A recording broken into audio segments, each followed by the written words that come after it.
My name is Daniel Cole. I'm 34 years old, and I live in Columbus, Ohio. For most of my life, my own family looked at me like I was a disappointment.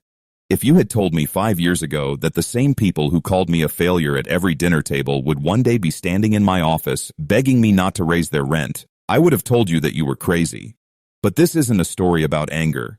This is a story about patience, about staying quiet for years while people underestimated me, and about the moment the truth finally came out, a truth that changed everything for my family and for me.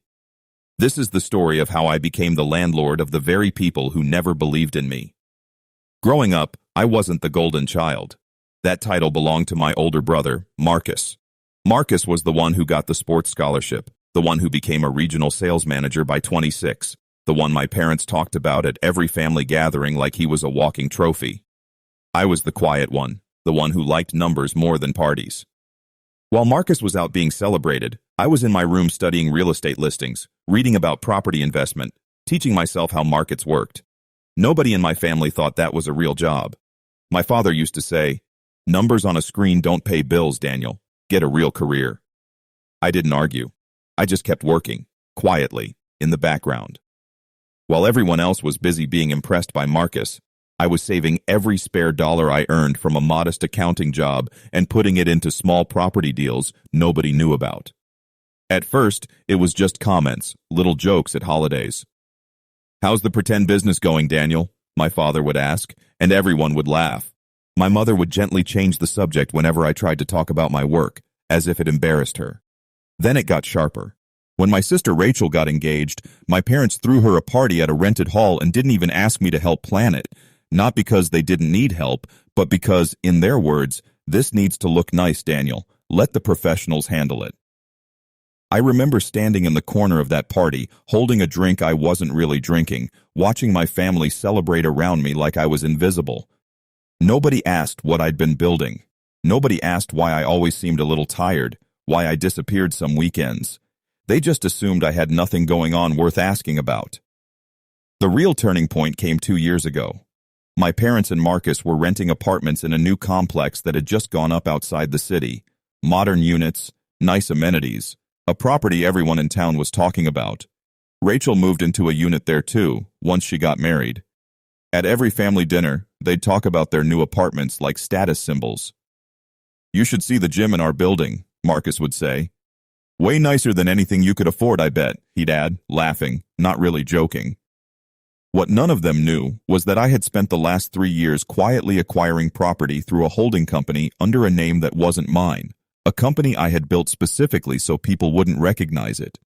I wasn't hiding out of shame anymore. I was hiding on purpose, because I had learned something important. Some truths are only powerful if you reveal them at the right moment. And that apartment complex they were so proud of? I had closed on it 8 months earlier. I won't pretend it didn't hurt, watching them brag about a building I owned without knowing it. There were nights I sat alone in my apartment, a modest one, on purpose, because I didn't need to prove anything to anyone, and I felt the weight of years of being dismissed. I thought about all the years of comments. "Get a real career. Let the professionals handle it. Way nicer than anything you could afford." Each one stacked on top of the last, until I wasn't just tired. I was hollow. There was a night I almost told them everything just to make it stop. I picked up the phone to call my father, ready to say, "I own your building. I own the roof over your head." But I put the phone down because I realized something. If I told them out of anger, it would just become another argument. I wanted them to find out the truth on their own terms. I wanted the truth to speak for itself. The property management company I used to handle the day-to-day operations of the complex was a completely separate entity from my holding company, standard practice in real estate, but it also meant my family had no way of connecting the dots until a routine ownership disclosure changed everything. Local law required a notice to be sent to all tenants whenever a property changed its registered management contact. My name, buried in paperwork most tenants never read carefully, was listed as the ultimate beneficial owner of the holding company behind their building. Rachel was the one who noticed first. She called me confused. "Daniel, this can't be right. There's a document here with your name on it. Something about the building we live in?" I stayed calm. "What does it say, Rachel?" She read it out loud, her voice slowly changing from confusion to disbelief. It says you're the owner. This whole complex. That's not possible. Is it? I took a breath. It's possible, I said, because it's true. I want to be clear about something. This was never about punishing my family by taking away their homes or making their lives harder. That was never the plan, and it never became the plan. What I wanted was something simpler and in some ways harder to get. I wanted them to finally see me. So instead of anger, I decided on transparency. I told Rachel I'd explain everything at the next family dinner, the same kind of dinner where I'd been quietly dismissed for years. I asked her not to tell Marcus or our parents anything more than what she already knew. I wanted to walk in and tell the truth myself, in my own words, in the same room where I had been made to feel small so many times before. That week, I gathered every document, the original purchase agreement, the holding company registration, 3 years of renovation records I'd personally approved, even photos from the day I signed the closing paperwork. Not to prove ownership, they already had that from the disclosure notice. I gathered it to show the truth of the work, years of it, done quietly, while they assumed I had nothing going on. The night before the dinner, I sat at my kitchen table and thought carefully about how I wanted this to go. I didn't want to walk in and announce it like a performance. I didn't want revenge dressed up as celebration. I wanted honesty. I called the property manager and asked one simple thing. Nothing dramatic, nothing punishing. I asked that Rachel's rent stay exactly the same for the next renewal, regardless of anything that happened at that dinner. Not because I needed to buy forgiveness, but because I never wanted my family, whatever they thought of me, to worry about their home because of something I said at a table. Then I packed the folder of documents into my bag, along with something else, an old photo from years ago, of my father and me standing in front of the very first duplex I ever bought.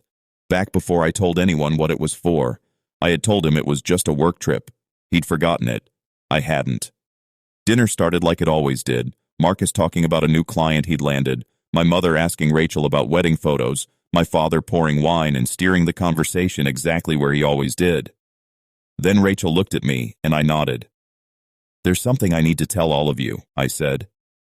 The table went quiet in the way tables do when someone's tone changes. I told them plainly.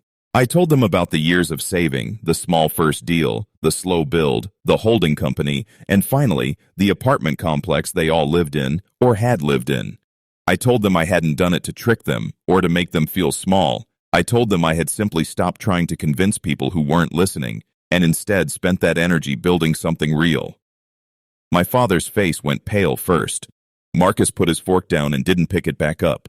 My mother just kept saying, wait, that's not possible, even as I slid the documents across the table. Nobody said anything for a long moment.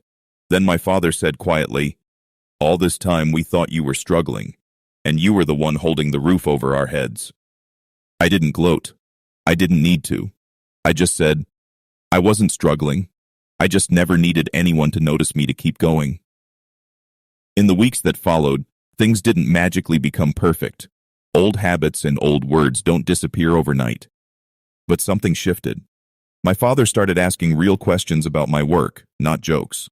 Marcus, for the first time, asked me for advice instead of giving it. And Rachel told me quietly that she was proud of me, the first time anyone in my family had said those words and meant them. If there's one thing I've learned from all of this, it's that you don't have to shout to be seen. Sometimes the quietest people are building the biggest things, and the truth, when it's ready, has a way of speaking louder than any argument ever could.